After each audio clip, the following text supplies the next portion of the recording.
Okay, gang. Some of the most beautiful buildings in Portland are down there. Also, some of the sketchiest stuff goes on down there. And we are still in the throes of a bit of a pandemic, so the mask stays on for this video because you never know when someone's going to pop out. And this particular story takes us to an area. I don't even know if I'm going to be able to do this video without getting hassled by someone. Not general people on the street, but, you know, people that aren't fully aware of what's going on. But anyway, right here in the center of, you know, one of the most beautiful parts of Old Town Portland, but also one of the sketchiest, depending on where you know, who's there at a given time. There's a very, just the circumstances, just kind of an interesting, just the way it all happened. It certainly got my attention when I was detailing it, even though it's not like a wildly crazy, insane story. But it brings me to this area that's there's flies all over me, and I'm heading to the intersection of 2nd and Ankeny on a new episode of Historic Murders of Portland.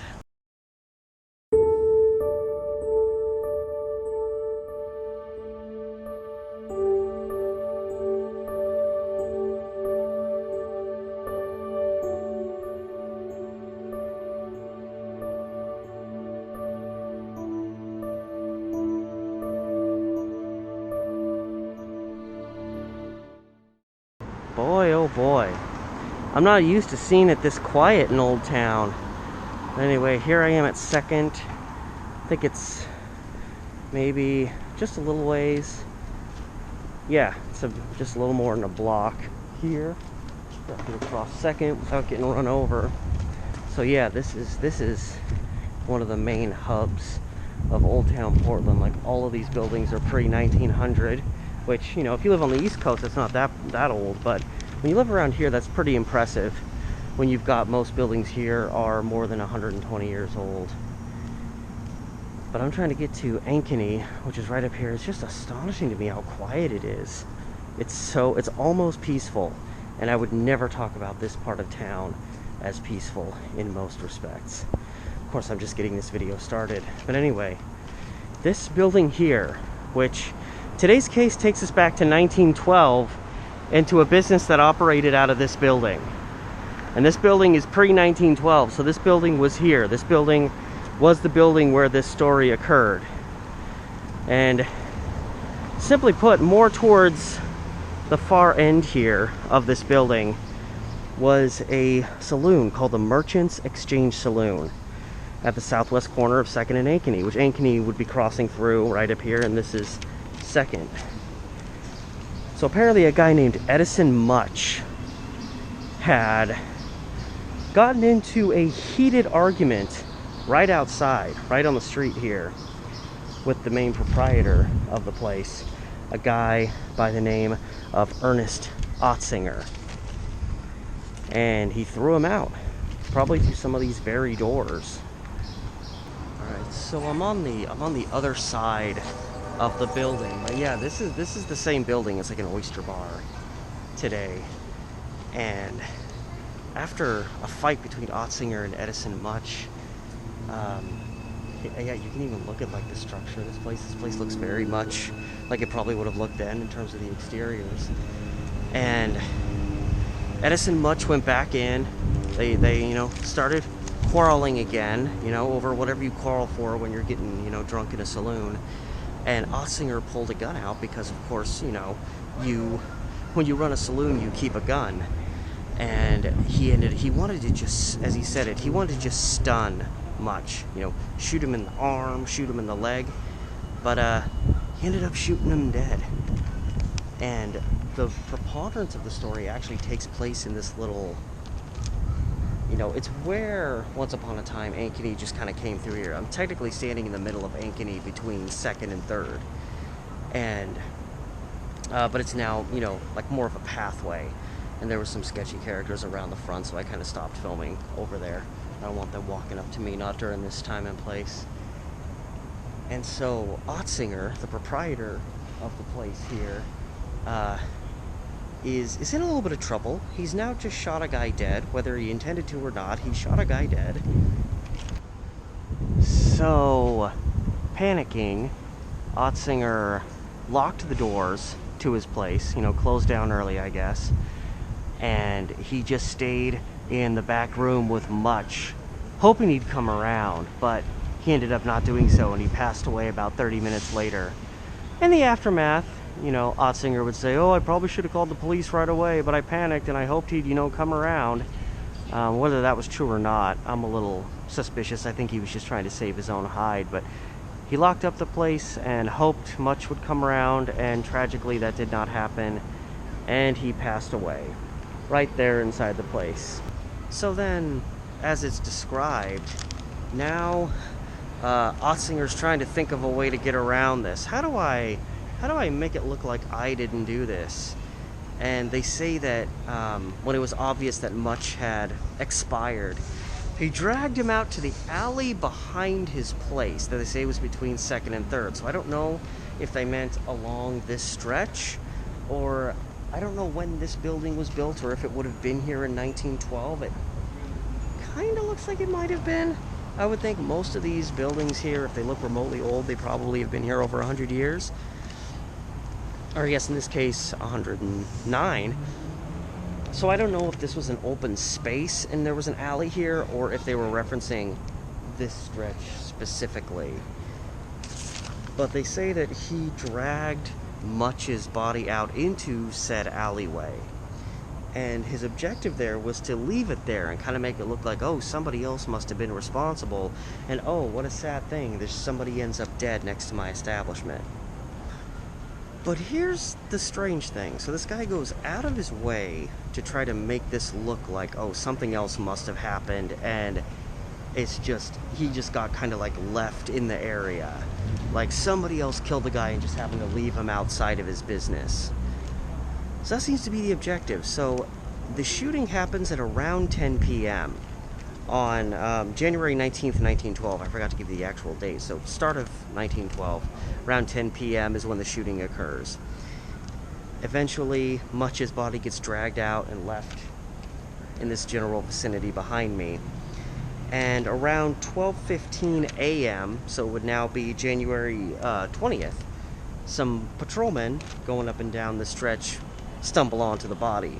They go up to the business and ask Ottsinger, "Hey, there's a dead body outside of your place. Do you know anything about that?" And Ottsinger kind of breaks down really quickly and says, "Oh, well, I hoped you would survive, and I only did this after he died, and I didn't know what to do, and I should have called it." And it was like he just gave it, like, his whole plan was to leave the body out here and make it look like someone else was responsible, but then he caved the moment the police started talking to him. So he didn't do himself any favors, I guess is what I'm getting at. This guy didn't do himself any favors. He denied doing it, then he admitted he did it, and he even at one point said, "Oh, I just put him outside because I thought the cool air outside, because it's January, would help revive him. The cold winter air would help revive a gunshot victim." But then he admitted that he knew he was dead when he put him outside. So he just fluctuated back and forth and could not keep any elements of his story straight. And essentially in the end, I don't know if I necessarily blame the guy. In the end, his attitude was, apparently Edison Mutch had some issue with him. He'd kicked him out of his bar once before, I don't know what happened, and they just did not get along well at all. And that day, Edison had come to his place a bunch of times. He was pissed, he was angry, he was trying to start some shit, essentially, sorry, it's very loud, trying to, raise hell, raise a bunch of problems. And Ottsinger said, I was kind of scared, ultimately, and that, he comes back around 10 p.m. and it's just, he's getting real hostile, and it's just one time too many messing with this guy. And, he shot him out of, fear and trying to protect his own life. Which, he could have just said that in the first place, but of course he waited till later on to make that particular statement. Alright, and so I'm back home. As you can clearly tell, it's downtown Portland hasn't changed like they said, but northern edge of Old Town and Chinatown, it was a dark surprise. It started out with such promise. When I first started recording, I was like, damn, I'm not used to it being this quiet in this part of Old Town, because there's always just people walking around screaming, throwing stuff. And of course, that wasn't gonna last. I turned the corner and started walking towards the old building where this murder case happened. And it was like the moment I went around this little turn to go around and into the alley, there was a guy standing there leering at me. All of a sudden, people just started popping up. And it was really, there was actually a lot of people eating in that little pathway, which would be Old Ankeny Street, going through there, where I did most of this video. And it was like, but when I wasn't back there, it was like if I was actually on 2nd Avenue going through there, it was like it was just me and, to put it bluntly, the crazies. And I had to cut through Chinatown. I was walking in the middle of the street just to stay off the sidewalks. It just got nuts. So literally, like, partway getting through the meat and, meat and potatoes, so to speak, of this story, I was able to get most of that out there, but I was just feeling very uncomfortable. I was getting a lot of weird looks from a lot of people that I normally would not want looking at me that way. And so it started becoming this, like, I'm gonna keep vlogging as I'm getting the hell out of here, and then it just, like, I just started becoming surrounded and just had to stop. But as the story was going, there was this deep confrontation between Edison Mutch and Ernest Ottsinger that, again, appears to have culminated in gunfire, with Ottsinger story being all over the place, but implying that he did this because he had just been threatened one too many times by Mutch. And it finally got to a point where he was like, well, this guy might kill me if I don't kill him first.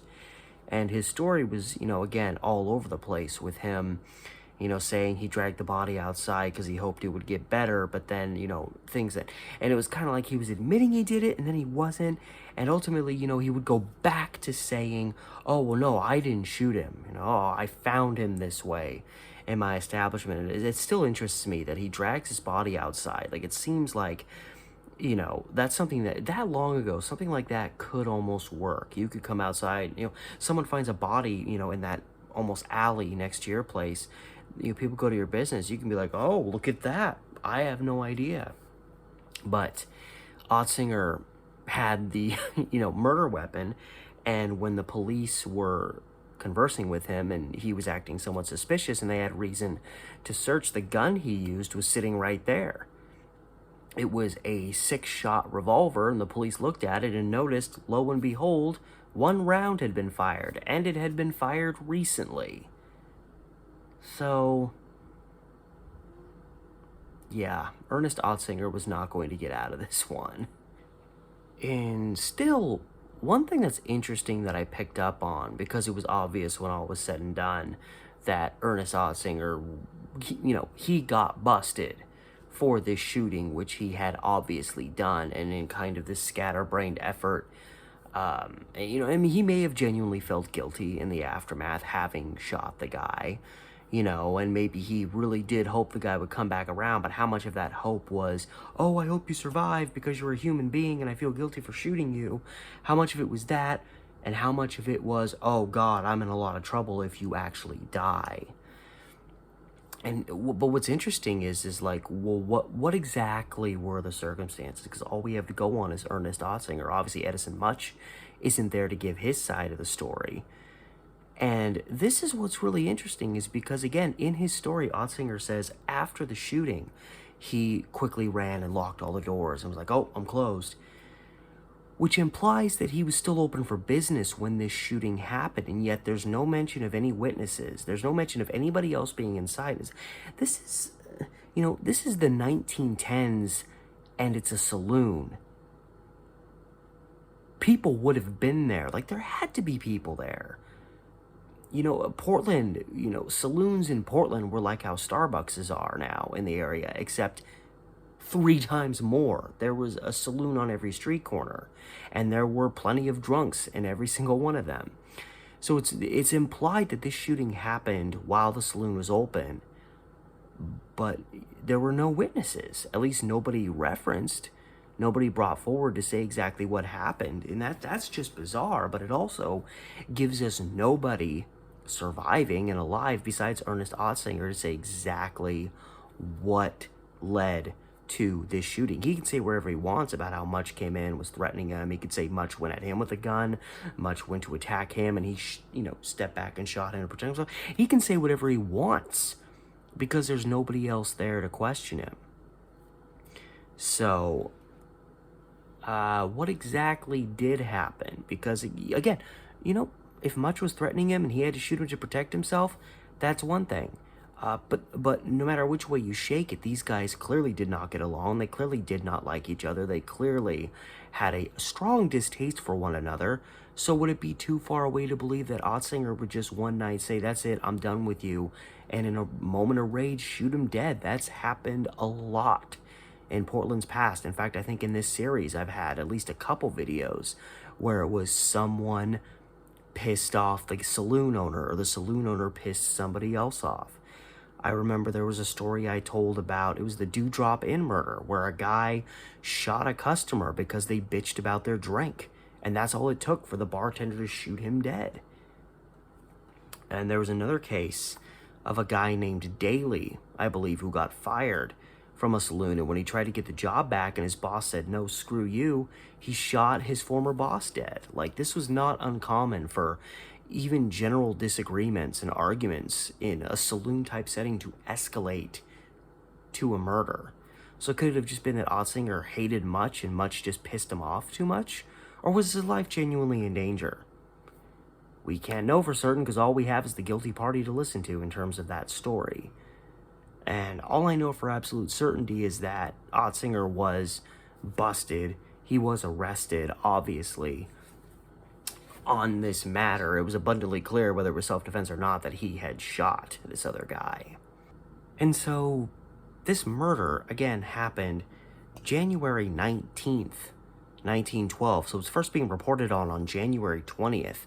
And literally by January 21st, they just stopped reporting on it. I never found any more news articles specifically about the murder of Edison Mutch.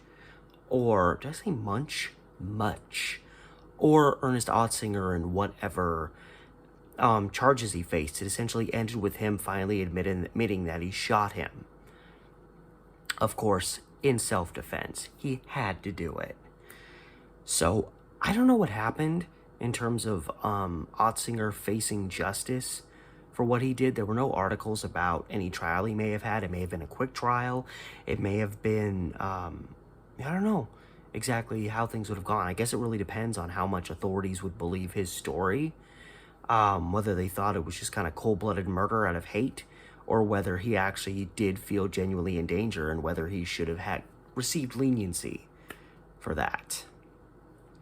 But in this case, it's really more just the murder itself. And I thought this was, again, brawls, fights, shootings at saloons is nothing new, especially in the old history of Portland. But the whole idea of like shooting someone dead and then kind of frantically trying to figure out what to do next, and it's like, nowadays people try to come up with these, even if they suddenly kill someone, have to think of what to do, they try to come up with these, wild ways to get rid of the body that'll be perfect, and it'll be the perfect crime and no one will ever catch me, usually screwing up.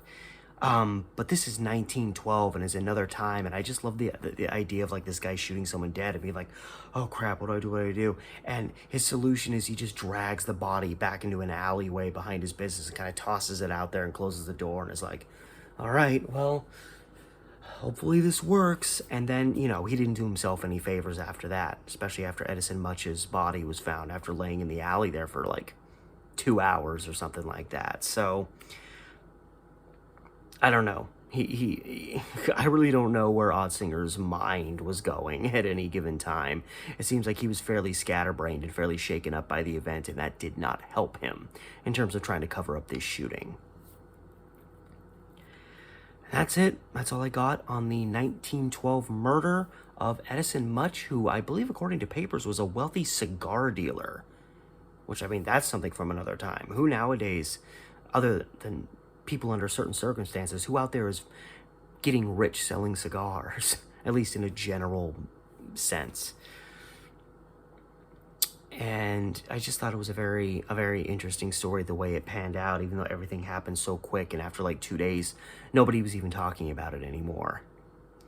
So I'd like to, as always, thank you so much, and I made it through alive, even though the first part of this video was a little dramatic and trying to like vlog and focus while you're like, you know, kind of eyeballing other stuff going on around you. And I thought it was better to kind of come home and have a nice quiet setting to clear my head and actually finish this video without it just continuing to devolve into pieces further. So thank you so much for stopping by. And I would like to remind you, as I am a small channel, continuously trying to grow, if you like the video, thank you. Share it around if you want, subscribe. Hit up my Patreon if you want to help me out that way. I'm always trying to post new stuff there, at least a couple times a week. So lots of different types of content you can get just for signing up for my Patreon today. Even if you just give me $1, you'll have access to all this other stuff, and you will have my appreciation for it. The link to my Patreon is in the description with this video, as well as the links to my Facebook, Instagram, my TikTok, and my Reddit subreddit pages. All that stuff out there. And all that said, thank you once again for stopping by and watching. This has been Steve the Amateur Historian with another episode of Historic Murders of Portland.